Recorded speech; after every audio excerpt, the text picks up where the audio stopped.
Pam Dyson, and I'm the director of the St. Louis Center for Play Therapy Training. I'm here in my playroom today, and I'd like to share with you a game that I came up with as a way to help children have fun while they're learning how to communicate and explore their feelings. I went to a dollar store one day, and they had these inexpensive plastic buckets with handles. They wouldn't necessarily need handles. These just happen to have them. So they were only $1. The handles do come off if you don't want them. What I liked about them was they stack together easily. So when I am not using the game, we can certainly stick the game in a corner, in a closet, or out of the way.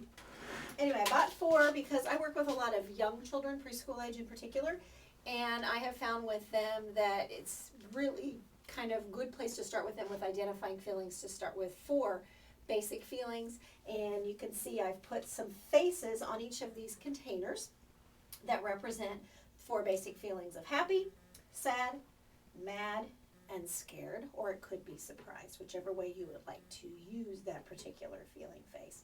I drew those feeling faces with a permanent marker on just white paper, and then I copied it onto some cardstock so it would be nice and durable. Printed it on my printer and cut them out, and then I adhered them to these containers with glue.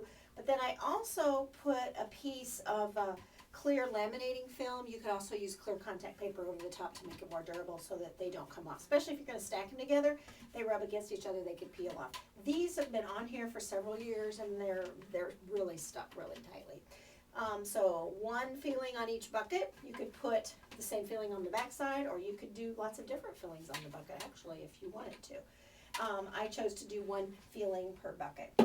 So what you do is you line them up in a row, and you could take a piece of tape and tape a line down on the floor as to how far away you would like a child to stand away from the buckets, because what they're going to do is toss a ball or a beanbag into the bucket.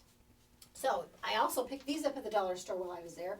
They're little splash bomb balls that are used for pool, for swimming. So what I like about these is sometimes kids have grubby fingers, so we can always wash them later and not have to worry about germs. So they're kind of nice for that. Plus, if somebody would take one of these and accidentally or intentionally throw it at me, throw it at something in the room that they shouldn't be throwing it at, it's probably not going to do much damage since it's pretty soft. So I would stay away from any kind of a harder type of a ball that could possibly do some damage if it was thrown in an inappropriate way. Or I also have some bean bags in my playroom. We could use those as well. I like these.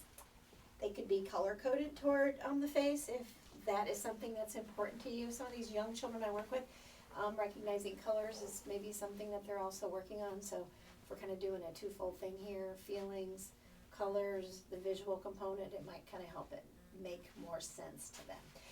Put the line on the floor, child stands with their toes on or behind the line, and then they would toss a beanbag, attempt to toss a beanbag into a bucket, whichever one it lands on. In that particular case, it's sad. Then we could have them explore something that perhaps children feel sad about or that they feel sad about. So it's identifying the feeling and then sharing an experience, a time when they felt that same way. So relatively easy game to put together, easy for a young child to play. They like these kinds of games. The odds of them getting a beanbag or a ball into one of these containers with a pretty generous size top is pretty great, so they're going to feel successful and not feel frustrated. If you're going to create a game like this, I would be mindful, if you're going to use it with young children, that the container not have too small of an opening where it might be difficult to get a beanbag or a ball inside. We don't want to get children frustrated where they're not even enjoying the game anymore. I've used this with preschoolers. I've used it with kindergartners and first graders as well. One time when I used it with some kids, we even set these up on a table and we stood around the table and we tossed them in. So you could do it on the floor, you could do it on a table. Lots of variations and ways that you could do that. So I hope you found this idea inspiring today, and perhaps you will share with me your own variation of this game. I love to hear from you. I love to hear how you're using play therapy and how you're using some of the tips and techniques that I share in different ways. You can find me at PamDyson.com. You can also find me at stlplaytherapy.com.